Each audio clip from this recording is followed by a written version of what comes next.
natin, very consistent naman, hindi naman bobo ang Pilipino. Nakakita natin na iniipit ang Vice President.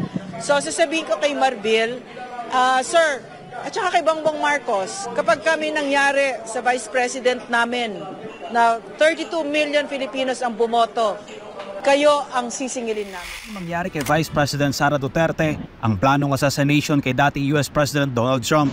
Ganito nilarawan ng geopolitical analyst na si Herman Camentong Laurel ang ginawang pang-aabuso umano ni PNP Chief Marbil sa mismong vice-presidente ng bansa.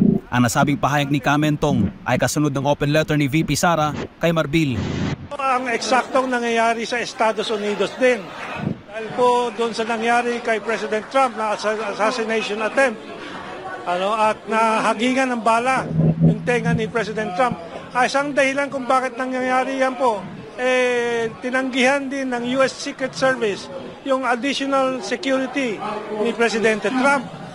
Does the Marcos administration want the same thing to happen in this country?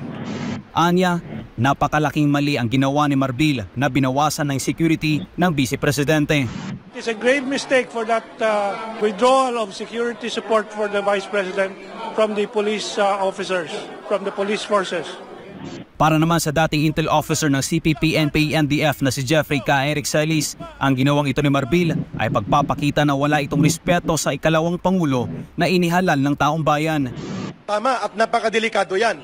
If the Chief PNP cannot respect or afford courtesy sa pinakamataas na pangalawang Pangulo ng bansa na inihalal, how can we expect the Chief PNP to respect ordinary people? Binigyang din ni Ka Eric na ang kabastusan at pang-aabuso ni Marbil sa kanyang kapangyarihan ay matagal na niyang ginagawa sa mga ordinaryong Pilipino at magandang halimbawa nito ang Kingdom of Jesus Christ na si Pastor Apollo C. Kibuloy.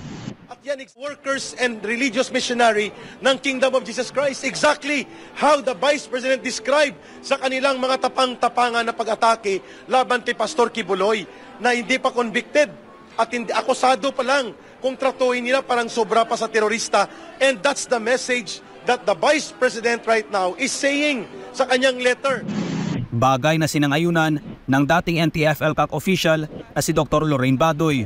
At dahil sa leadership ng PNP, alam mo kung ano mangyayari ngayon, ang mga taong bayan hindi na pinagkakatiwalaan because under the watch of Marbil, yung pang-aabuso sa KOJC nangyari.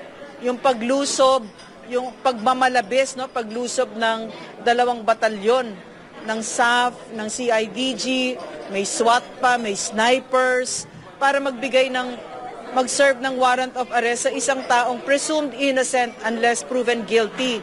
Diba? Si Pastor. As a result of that, 2 ang namatay na mga katutubo natin under the watch of this Marbil, no?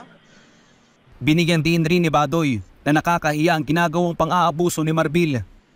Kung ako si Marbil, mamamatay ako sa kahiyaan. Mahihiya ako talaga. No? So, itong si Marbil kasi nilagay niya sa kapahamakan ng Vice President.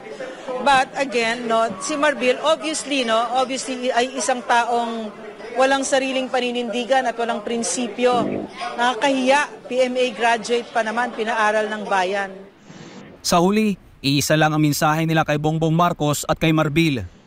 Dahil kung may anumang mangyari kay Vice President Sara Duterte, huwag naman sana, pero kung may mangyari po, ang talagang mapuputokan po ay si Bongbong Marcos. Exactly kung mali ang ginawa ni General Marbil against the Vice President, President Marcos should order the recall of that illegal and anomalous order na mag-pull out ka ng security mo sa Vice President.